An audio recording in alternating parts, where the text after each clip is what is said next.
বিনামূল্যে ৫ লক্ষ টাকা পর্যন্ত চিকিৎসা সুবিধা। হ্যাঁ, আয়ুষ্মান ভারত যোজনার সুবিধা পেতে গেলে এবার আপনাকে করতে হবে এই ফর্ম ফিল আপ। কিন্তু অনেকে এই প্রি ফিল্ড ফর্ম বা আগে থেকে পূরণ করা ফর্মটি সঠিকভাবে ফিল আপ করতে গিয়ে ভুল করছেন, যার কারণে ফর্ম রিজেক্ট হয়ে যাওয়ার ভয় থাকে। আজকের ভিডিওতে আমি আপনাকে মোবাইল স্ক্রিনে একদম লাইভ দেখাবো কিভাবে খুব সহজে কোনো ভুল না করে এই আয়ুষ্মান ভারত ফর্মটি step by step fill up করবেন। এমনকি আপনার ভোটার তালিকার পার্ট নাম্বার বা সিরিয়াল নাম্বার কোথা থেকে পাবেন তা লাইভ খুঁজে দেখাবো। তাই 1 সেকেন্ডের জন্য স্কিপ না করে প্রথম থেকে শেষ পর্যন্ত মন সহকারে দেখবেন। এবং তার সাথে আপনারা যদি আমাদের চ্যানেলে প্রথমবার হয়ে থাকেন তো চ্যানেলটিকে সাবস্ক্রাইব করে পাশ থেকে বেল আইকনটি অন করে রাখুন। তো চলুন মূল বিষয়টিতে যাওয়া যাক। এই মুহূর্তে আপনারা স্ক্রিনে দেখতে পাচ্ছেন, এটা হচ্ছে আয়ুষ্মান ভারত প্রধানমন্ত্রী জন আরোগ্য যোজনা আবেদনকারীর ফর্ম, ঠিক আছে। তবে এটা কিন্তু একটি ফর্ম নয়, এটা হচ্ছে মোট 2টি ফর্ম, ঠিক আছে। প্রশ্ন হচ্ছে এই 2টি ফর্ম আপনি পাবেন কোথায়? আপনার এলাকার যে সমস্ত আশাকর্মী রয়েছেন তাদের কাছ থেকে কিন্তু এই ফর্মগুলো আপনারা পেয়ে যাবেন, কিংবা ওনারা কিন্তু প্রত্যেকে বাড়িতে বাড়িতে এই 2টি ফর্ম কিন্তু দিয়ে যাবে, ঠিক আছে। তবে এখানটা আপনাদের বলে রাখি যে এই 2টি ফর্ম আপনারা কী করে ফিল আপ করবেন এবং এর সাথে কী কী ডকুমেন্টস আপনারা অ্যাটাচ করে জমা দেবেন। তো তার আগে আপনাদের বলে রাখি যে এই ফর্মে কিন্তু কিছু জায়গায় কিন্তু আগে থেকে লেখা থাকবে, আপনার তথ্য কিন্তু থাকবে, ঠিক আছে। তো যেসব জায়গা ফাঁকা থাকবে সেখানটা কিন্তু আপনি তথ্য দিতে হবে, বুঝতে পারলাম। ফর্মটি হাতে পাওয়ার পর এখানে প্রথমে দেখবেন এখানে কি রয়েছে তারিখ। এখানটা ওই দিনকে তারিখ দিবেন যেদিন আপনি ফর্ম ফিল আপ করে জমা দেবেন, ঠিক আছে। ওই দিনকে তারিখটা কিন্তু দিয়ে দেবেন। প্রথমে দেবেন দিন, তারপর দেবেন মাস, তারপর দেবেন বছর, বুঝতে পারলাম। তারপর দেখবেন এখানে বলা হয়েছে কি আবেদনকারী তথ্য, যিনি আবেদন করছেন অর্থাৎ যার নামে এই ফর্মটি, ঠিক আছে, তার কিন্তু তথ্য এখানে দিতে হবে। প্রথম 3টি তথ্য কিন্তু এখানটা আগে থেকে লেখা থাকবে। প্রথম 3টি তথ্য কি রয়েছে?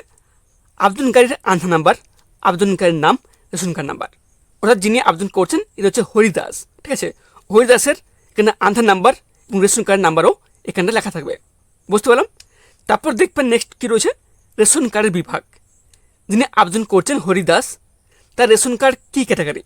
এখানে মূলত দেখবেন 3টি ক্যাটাগরি শো করবে। প্রথম হচ্ছে AA, সেকেন্ড হচ্ছে SPHH, আর থার্ড হচ্ছে PHH। এই 3টি ক্যাটাগরির মধ্যে যে ক্যাটাগরি রেশন কার্ড আপনার হবে সেই ক্যাটাগরি রেশন কার্ডের দেখবেন পাশে একটা বক্স রয়েছে, এই বক্সতে টিকচিহ্ন থাকবে, বুঝতে পারলাম। তারপর দেখবেন নেক্সট কী রয়েছে আধার সংযুক্ত মোবাইল নাম্বার। যিনি আবেদন করছেন হরিদাস, তার আধার নাম্বার সাথে যে মোবাইল নাম্বারটি লিঙ্ক রয়েছে সেই মোবাইল নাম্বারটি কিন্তু এখানে দিয়ে থাকবে। তারপর হচ্ছে লিঙ্গ। যিনি আবেদন করছেন হরিদাস ইনি কি পুরুষ নাকি মহিলা। যেহেতু হরিদাস একজন পুরুষ সেজন্য এখানটা পুরুষের বক্সটিতে টিকচিহ্ন থাকবে। তারপর হচ্ছে জন্ম তারিখ। যিনি আবেদন করছেন, ঠিক আছে, তার জন্ম তারিখ আধার কার্ড অনুযায়ী সেই তারিখটা কিন্তু এখানটায় দেওয়া থাকবে। তারপর দেখবেন নেক্সট অপশান কী রয়েছে সম্পূর্ণ ঠিকানা। যিনি আবেদন করছেন হরিদাস, ঠিক আছে, এই বক্সটিতে তার সম্পূর্ণ ঠিকানা লেখা থাকবে। তবে এখানটা অনেকের ক্ষেত্রে আমি নোটিস করলাম অনেকের ফর্মে কিন্তু এখানটায় আগে থেকে ঠিকানা লেখা রয়েছে, আবার অনেকে দেখলাম ঠিকানা লেখা নেই, ফাঁকা রয়েছে। যাদের আগে থেকে ফিল আপ করা রয়েছে তার কোনো সমস্যা নেই, কিন্তু যাদের এখানে কোনো ঠিকানা লেখা নেই আপনারা কিন্তু এখানে কী লিখবেন স্টেট দেবেন, ঠিক আছে। তারপর দেবেন ডিস্ট্রিক্ট অর্থাৎ জেলা, তারপর দেবেন ভিলেজ অর্থাৎ গ্রাম, তারপর দেবেন পিন, তারপর দেবেন পোস্ট অফিস, তারপর দেবেন পুলিশ স্টেশন। এখানটায় সমস্ত ঠিকানা কিন্তু দিয়ে দেবেন। তারপর দেখবেন নেক্সট কী রয়েছে জেলা, ঠিক আছে, আপনাদের জেলা জেলার নাম কিন্তু এখানটা আগে থেকে লেখা থাকবে। তারপর হচ্ছে ব্লক বা পৌরসভা, আপনার ব্লক বা পৌরসভার নাম কি সেটা কিন্তু এখানে লেখা থাকবে। তারপর নেক্সট কী থাকবে গ্রাম পঞ্চায়েত বা ওয়ার্ড, আপনার গ্রাম পঞ্চায়েত বা ওয়ার্ডের যে নামটি রয়েছে সে নামটি কিন্তু আগে থেকে এখানে লেখা থাকবে, ঠিক আছে। তারপর নেক্সট কী রয়েছে পরিবারের প্রধানের নাম কি, এখানে লেখা রয়েছে কি রামদাস। যিনি আবেদন করছেন ওনার নাম হচ্ছে হরিদাস, তার পরিবারের যে প্রধান রয়েছে তার নাম হচ্ছে রামদাস, ঠিক আছে। এনার যে আবেদনকারী রয়েছেন হরিদাস, তার পরিবারের যে প্রধান রয়েছে তার নাম হচ্ছে রামদাস, এর জন্য কিন্তু এখানটায় রামদাস লেখা রয়েছে, ঠিক আছে। তারপর নেক্সট অপশান কী রয়েছে মোট পরিবারের সদস্য সংখ্যা কত। যিনি আবেদন করছেন হরিদাস, তার পরিবারে মোট সদস্য সংখ্যা কত সেটা কিন্তু এখানে সংখ্যা লিখতে হবে। 5 জন হতে পারে, 4 জন হতে পারে, কিংবা 7 জন, 8 জন, 10 জন হতে পারে। সংখ্যাটা কিন্তু এখানটা আপনি লিখে দেবেন, বুঝতে পারলাম। তারপর নেক্সট রয়েছে কি প্যান নাম্বার। যিনি আবেদন করছেন আবেদনকারী হরিদাস, তার প্যান নাম্বার যদি থাকে, প্যান কার্ড যদি থাকে সেই নাম্বারটা কিন্তু এখানে দিতে হবে, বুঝতে পারলাম। তারপর নেক্সট কী রয়েছে নির্বাচনী তথ্য 18 বছরের উপরে হলে। এই ফর্মটি যার নামে আবেদনকারীর অনুযায়ী, ঠিক আছে, ওনার বয়স যদি 18 বছরের নিচে হয়ে থাকে সেক্ষেত্রে কিন্তু এখানে epic number, AC number, part number এবং ক্রমিক নাম্বার যার দরকার নেই, কেননা উনি কিন্তু প্রাপ্তবয়স্ক নন, ওনার 18 বছরের বয়স, 18 বছর নিচে, ঠিক আছে। যেহেতু ওনার ভোটার কার্ড নেই, সেজন্য কিন্তু এখানে কোনো কিছু দেওয়ার দরকার নেই। যদি ওনার বয়স যদি 18 বছরের উপরে হয়ে থাকে, অর্থাৎ প্রাপ্তবয়স্ক হয়ে থাকেন এবং ওনার ভোটার কার্ড থেকে থাকে, সেক্ষেত্রে কিন্তু এখানে যে ভোটার কার্ডের নাম্বার রয়েছে এপিক নাম্বার কিন্তু এখানে নিতে হবে। তারপর নেক্সট কি রয়েছে, এসি নাম্বার, পার্ট নাম্বার এবং ক্রমিক নাম্বার। তবে এই 3টি নাম্বার আপনি পাবেন কী করে, এর জন্য কিন্তু 2টি রাস্তা খোলা রয়েছে। প্রথম রাস্তাটি হচ্ছে যে একটি খেয়াল করবেন যে ভোটের ঠিক আগে আপনাদের বাড়িতে বিএলওরা এসে একটি ভোটার স্লিপ ইনফরমেশান দিয়ে গিয়েছিল, ঠিক আছে। সেই ভোটার স্লিপ যদি আপনার কাছে অ্যাকাউন্ট থেকে থাকে, ওখান থেকে কিন্তু আপনারা এসি নাম্বার, পার্ট নাম্বার এবং ক্রমিক নাম্বার খুব সহজে পেয়ে যাবেন, ঠিক আছে। আর সেকেন্ড যেটা পদ্ধতি হচ্ছে অনলাইন মাধ্যমে। তবে অনলাইন থেকে কী বার করবেন এই নিয়ে কিন্তু অলরেডি ভিডিও বানিয়ে রেখেছি, ঠিক আছে। সেটা চাইলে আপনি দেখে নেবেন এবং ওই ভিডিওটির লিঙ্ক আমার এই ভিডিও ডিসক্রিপশন দিয়ে দেবো, ঠিক আছে। আপনি চাইলে দেখে নেবেন যে কীভাবে অনলাইনের মাধ্যমে এসি নাম্বার, পার্ট নাম্বার এবং ক্রমিক নাম্বার বার করবেন, ঠিক আছে। তারপর দেখবেন নেক্সট কী রয়েছে, যে স্বাস্থ্য সাথী বিবরণ। যিনি আবেদন করছেন হরিদাস, ঠিক আছে, ওনার যদি স্বাস্থ্যসাথী কার্ড থেকে থাকে, ঠিক আছে, সেই স্বাস্থ্যসাথী কার্ডের যে ইউআর নাম্বার রয়েছে 17 সংখ্যার, সেই নাম্বারটা কিন্তু এখানে আপনি দিয়ে দেবেন, ঠিক আছে।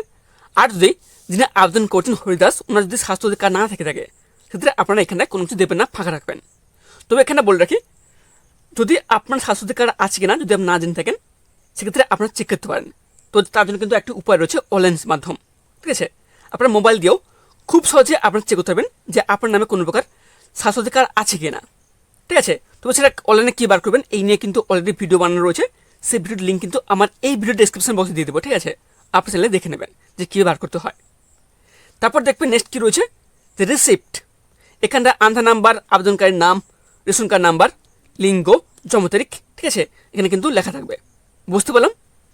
তারপর আসি সেকেন্ড ফর্মে। এটা তো হলো ফার্স্ট ফর্ম। তবে সেকেন্ড ফর্মে কী বলা হয়েছে, এখানে কিন্তু কিছু জায়গায় কিছু প্রশ্ন রয়েছে, তার উত্তর শুধু হ্যাঁ অথবা না কিন্তু টিক চিহ্ন দিতে হবে, ঠিক আছে। প্রথম দেখবেন প্রথম ঘরে কী বলা হয়েছে, যে পরিবারের বার্ষিক আয় 8 লক্ষ টাকার বেশি কিনা। যদি আপনার পরিবারের বার্ষিক আয় 8 লক্ষ টাকার বেশি হয়ে থাকে, সেক্ষেত্রে আপনার হ্যাঁ বক্সটি টিক চিহ্ন দেবেন, নাহলে না বক্সটিতে টিক চিহ্ন দেবেন, বুঝতে পারলাম। তারপর নেক্সট অপশান কী রয়েছে, পরিবারের কোনো সদস্য আয়কর প্রদান করেন কিনা। আপনার পরিবারের কোনো সদস্য আয়কর প্রদান করে থাকেন, যদি দিয়ে থাকেন, সেক্ষেত্রে আপনার হ্যাঁ বক্সে টিক চিহ্ন দেবেন, নাহলে না বক্সটা টিক চিহ্ন দেবেন। তারপর নেক্সট কী রয়েছে, যে এসআইআর অথবা WBLA 2026 নির্বাচনের জন্য ASWD তালিকায় নাম পাওয়া গেছে। যদি এসআইআর 2026-এ এসআইআর লিস্টে যদি আপনার নাম থেকে থাকে, সেক্ষেত্রে আপনার হ্যাঁ বক্স টিক চিহ্ন দেবেন, নাহলে না বক্সটিতে টিক চিহ্ন দেবেন, বুঝতে পারলাম। তারপর নেক্সট রয়েছে এসআইআর আপিল ট্রাইব্যুনালে আবেদন বিচারাধীন রয়েছে। আপনি কি এসআইআর ট্রাইব্যুনালে আবেদন করেছেন এবং বিচারাধীন রয়েছে, যদি হ্যাঁ হয়ে থাকে, সেক্ষেত্রে আপনার হ্যাঁ বক্সটি টিক চিহ্ন দেবেন, নাহলে না বক্সটি টিক চিহ্ন দেবেন। তারপর নেক্সট কী রয়েছে, সিএএ আবেদন মুলতবি রয়েছে। আপনি কি সিএতে জন্য আবেদন করছেন এবং সেটা মুলতবি রয়েছে, যদি হ্যাঁ হয়ে থাকে, সেক্ষেত্রে আপনারা হ্যাঁ বক্সটি টিক চিহ্ন দেবেন, নাহলে না বক্সটি টিক চিহ্ন দেবেন। তারপর নেক্সট কী রয়েছে, অন্নপূর্ণা যোজনার উপভোক্তা তালিকা থেকে নাম বাদ দেওয়া হয়েছে। অর্থাৎ আপনি কি অন্নপূর্ণা যোজনায় আবেদন করেছেন এবং যদি করে থাকেন, সেক্ষেত্রে অন্নপূর্ণা যোজনার তরফ থেকে যদি আপনার নাম বাদ দিয়ে দেওয়া হয়ে থাকে, সেক্ষেত্রে আপনারা হ্যাঁ বক্সটি টিক চিহ্ন দেবেন, নাহলে না বক্সটা টিক চিহ্ন দেবেন। তারপর নেক্সট অপশান কী রয়েছে, ব্যক্তি জীবিত নন বা স্থায়ীভাবে স্থানান্তরিত হয়েছেন। যিনি আবেদন করছেন উনি কি জীবিত নন, অর্থাৎ উনি কি মারা গেছেন, বা স্থায়ীভাবে কি স্থানান্তরিত হয়েছেন, যদি হ্যাঁ হয়ে থাকে, হ্যাঁ বক্সটা টিক চিহ্ন দেবেন, নাহলে না বক্সটা টিক চিহ্ন দেবেন, ঠিক আছে। তারপর দেখবেন এখানে কি লেখা রয়েছে, যে আবেদনকারীর সম্মতি। এখানে লেখা রয়েছে, আমি এত দ্বারা ঘোষণা করছি যে উপর তথ্য আমার জ্ঞান ও বিশেষ মতে সত্য এবং প্রযোজ্য ক্ষেত্রে আমি সমস্ত সহায়ক দলিল প্রদান করছে। আমি জানি যে আমার দেওয়া কোন তথ্য মিথ্যা প্রমাণিত হলে আমার সামাজিক সুরক্ষা সুবিধা বন্ধ করা হবে। অর্থাৎ এখানে বলা হয়েছে যে এই দুটি ফর্ম রয়েছে, এই দুটি ফর্মে আপনি যে সমস্ত তথ্য দিয়েছেন সেগুলো কিন্তু অতি অবশ্যই সঠিক হতে হবে। যদি কোনো কারণে প্রমাণিত হয় যে আপনি ভুল তথ্য এখানে দিয়েছেন, তাহলে কিন্তু আপনি যে সামাজিক সুরক্ষা থেকে সুবিধা পেয়ে থাকেন, সেগুলো কিন্তু অতি অবশ্যই বন্ধ করতে হবে। তারপর দেখবেন এখানে কিন্তু একটা ছোট বক্স রয়েছে, এই বক্সটা আপনি টিক চিহ্ন দেবেন, এর মানে হলো যে আপনি এখানটায় সম্মতি দিলেন, ঠিক আছে। তারপর দেখবেন এখানে কি রয়েছে, আবেদনকারীর স্বাক্ষর বা বুড়ো আঙুলের ছাপ। যিনি আবেদন করছেন প্রথম ফর্মে, যিনি আবেদন করছেন হরিদাস, ঠিক আছে, তার নামে ফর্মটি, উনি কিন্তু এখানটায় সেকেন্ড ফর্মে এখানে কিন্তু ওনাকে স্বাক্ষর করতে হবে পেন দিয়ে। আর যদি উনি স্বাক্ষর করতে না পারেন সেক্ষেত্রে কিন্তু ওনাকে এখানটায় বুড়ো আঙুলের টিপসে অর্থাৎ ছাপ কিন্তু এখানটায় ফাঁকা জায়গায় দিতে হবে। বুঝতে পারলাম? তারপর দেখবেন নেক্সট কী রয়েছে, ফ্রন্ট লাইন কর্মী FLW, ঠিক আছে। তারপর হচ্ছে শুধুমাত্র সরকারি ব্যবহারের জন্য। এই দুটি বক্স কিন্তু এখানে কোন তথ্য কিন্তু আপনি দেবেন না, এই দুটি ফাঁকা জায়গা কিন্তু আপনি সম্পূর্ণ খালি রাখবেন, এগুলো সরকারি ব্যবহারের জন্য। বুঝতে পারলাম? তবে এর সাথে আপনাদের বলে রাখি, এই দুটি ফর্ম ফিল আপ হয়ে যাওয়ার পর এই দুটি ফর্মের সাথে আপনার কোন কোন ডকুমেন্টস অ্যাটাচ করে জমা দেবেন। প্রথম হচ্ছে আপনার যে আধার কার্ড রয়েছে, আধার কার্ডের জেরক্স কপি, ঠিক আছে। তারপরে রয়েছে কি আপনার যে ভোটার কার্ড রয়েছে, ভোটার কার্ডের জেরক্স কপি। তারপর রয়েছে কি যে আপনার যদি খাদ্য সুরক্ষা কার্ড থাকে সেই খাদ্য সুরক্ষা কার্ডের জেরক্স কপি। তারপর রয়েছে প্যান কার্ড, আপনার যদি প্যান কার্ড থাকে সেই প্যান কার্ডের জেরক্স কপি। আর নেক্সট রয়েছে আপনার যদি স্বাস্থ্যসাথী কার্ড থাকে, ঠিক আছে, সেই স্বাস্থ্যসাথী কার্ডের জেরক্স কপি কিন্তু আপনাদের অ্যাটাচ করে কিন্তু আপনাদের জমা দিতে হবে। কোথায় জমা দেবেন? যে আপনি যে এলাকার যে আশাকর্মী রয়েছেন, আশাকর্মীর কাছে, বা যে সমস্ত এই দায়িত্বে যে সমস্ত আধিকারিক রয়েছেন তাদের কাছে কিন্তু এই দুটি ফর্ম কিন্তু এবং তার সাথে ডকুমেন্টস অ্যাটাচ করে আপনারা জমা দেবেন। ঠিক এই সহজ পদ্ধতিতে আপনার বাড়িতে বসে আয়ুষ্মান ভারতের এই বিশেষ ফর্মটি ফিল আপ করে নিতে পারবেন। আশা করি আজকের ভিডিওটি দেখার পর আপনার মনে আর কোনো ডাউট নেই। যদি কোনো জায়গায় বুঝতে সমস্যা হয় তো নিচে কমেন্ট করে জানান। ভিডিওটি যদি আপনার একটু উপকারে এসে থাকে তবে অবশ্যই একটা লাইক করবেন এবং আপনার সমস্ত বন্ধুদের সাথে, বিশেষ করে যারা এই ফর্মটি ফিল আপ করতে চাইছে তাদের সাথে এখনই শেয়ার করে দিন। দেখা হচ্ছে পরবর্তী কোনো গুরুত্বপূর্ণ ভিডিওটিতে। ততক্ষণ সব ভালো থাকবেন, সুস্থ থাকবেন এবং তাতে আপনারা যদি আমাদের চ্যানেলে প্রথমবার হয়ে থাকেন তো চ্যানেলটিকে সাবস্ক্রাইব করে পাশ থেকে বেল আইকনটি অন করে রাখুন। ধন্যবাদ।